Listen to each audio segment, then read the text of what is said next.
7वां अध्याय। अश्वत्थामा द्वारा द्रौपदी के पुत्रों का मारा जाना और अर्जुन के द्वारा अश्वत्थामा का मान मर्दन। श्री शौनक जी ने पूछा, सूत जी, सर्वज्ञ एवं सर्वशक्तिमान व्यास भगवान ने नारद जी का अभिप्राय सुन लिया, फिर उनके चले जाने पर उन्होंने क्या किया? श्री सूत जी ने कहा, ब्रह्म नदी सरस्वती के पश्चिम तट पर शम्याप्रास नाम का एक आश्रम है। वहां ऋषियों के यज्ञ चलते ही रहते हैं। वहीं व्यास जी का अपना आश्रम है। उसके चारों ओर बेर का सुंदर वन है। उस आश्रम में बैठकर उन्होंने आचमन किया और स्वयं अपने मन को समाहित किया। उन्होंने भक्ति योग के द्वारा अपने मन को पूर्णतया एकाग्र और निर्मल करके आदि पुरुष परमात्मा और उनके आश्रय से रहने वाली माया को देखा। इसी माया से मोहित होकर यह जीव तीनों गुणों से अतीत होने पर भी अपने को त्रिगुणात्मक मान लेता है और इस मान्यता के कारण होने वाले अनर्थों को भोगता है। इन अनर्थों की शांति का साक्षात साधन है केवल भगवान का भक्ति योग, परंतु संसार के लोग इस बात को नहीं जानते। यही समझकर उन्होंने इस परमहंसों की संहिता श्रीमद् भागवत की रचना की।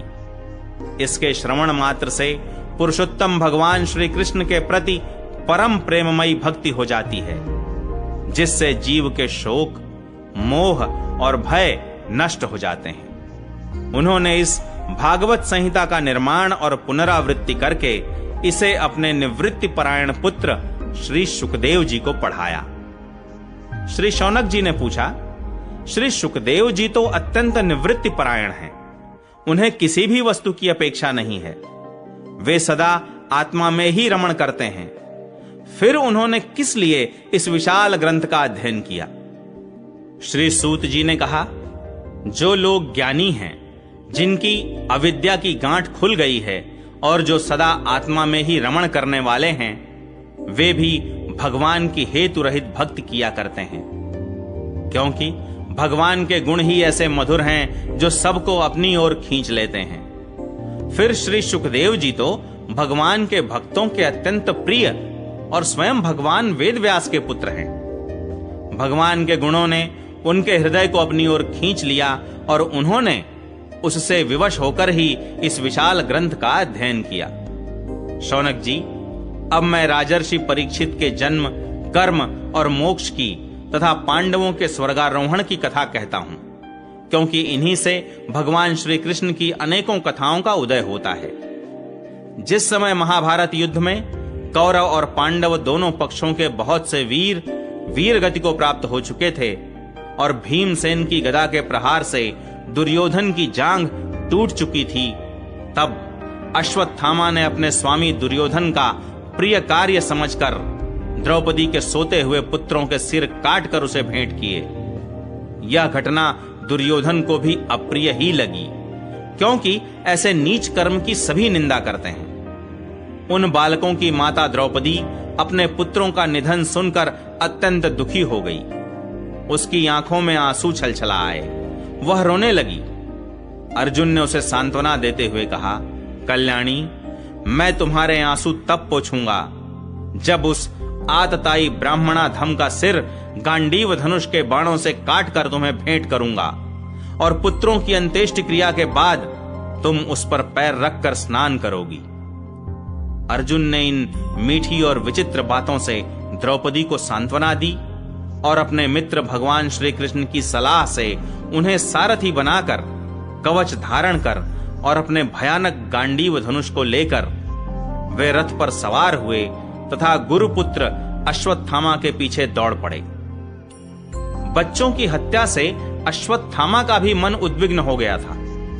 जब उसने दूर से ही देखा कि अर्जुन मेरी ओर झपटे हुए आ रहे हैं, तब वह अपने प्राणों की रक्षा के लिए पृथ्वी पर जहां तक भाग सकता था, रुद्र से भयभीत सूर्य की भांति भागता रहा। जब उसने देखा कि मेरे रथ के घोड़े थक गए हैं और मैं बिल्कुल अकेला हूं, तब उसने अपने को बचाने का एकमात्र साधन ब्रह्मास्त्र ही समझा। यद्यपि उसे ब्रह्मास्त्र को लौटाने की विधि मालूम न थी, फिर भी प्राण संकट देखकर उसने आचमन किया और ध्यानस्थ होकर ब्रह्मास्त्र का संधान किया। उस अस्त्र से सब दिशाओं में एक बड़ा प्रचंड तेज फैल गया। अर्जुन ने देखा कि अब तो मेरे प्राणों पर ही आ बनी है। तब उन्होंने श्री कृष्ण से प्रार्थना की। अर्जुन ने कहा, श्री कृष्ण, तुम सच्चिदानंद स्वरूप परमात्मा हो, तुम्हारी शक्ति अनंत है, तुम ही भक्तों को अभय देने वाले हो। जो संसार की धधकती हुई आग में जल रहे हैं, उन जीवों को उससे उबारने वाले एकमात्र तुम ही हो।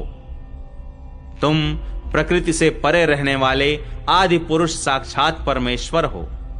अपनी चित्त शक्ति से बहिरंग एवं त्रिगुणमयी माया को दूर भगाकर अपने अद्वितीय स्वरूप में स्थित हो। वही तुम अपने प्रभाव से माया मोहित जीवों के लिए धर्मादि रूप कल्याण का विधान करते हो। तुम्हारा यह अवतार पृथ्वी का भार हरण करने के लिए और तुम्हारे अनन्य प्रेमी भक्त जनों के निरंतर स्मरण ध्यान करने के लिए है। स्वयं प्रकाश स्वरूप श्री कृष्ण, यह भयंकर तेज सब ओर से मेरी ओर आ रहा है। यह क्या है, कहां से, क्यों आ रहा है, इसका मुझे बिल्कुल पता नहीं है। भगवान ने कहा, अर्जुन, यह अश्वत्थामा का चलाया हुआ ब्रह्मास्त्र है।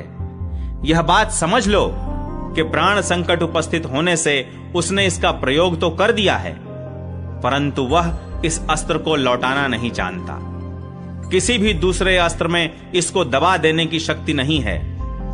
तुम शस्त्रास्त्र विद्या को भली भांति जानते ही हो। ब्रह्मास्त्र के तेज से ही इस ब्रह्मास्त्र की प्रचंड आग को बुझा दो।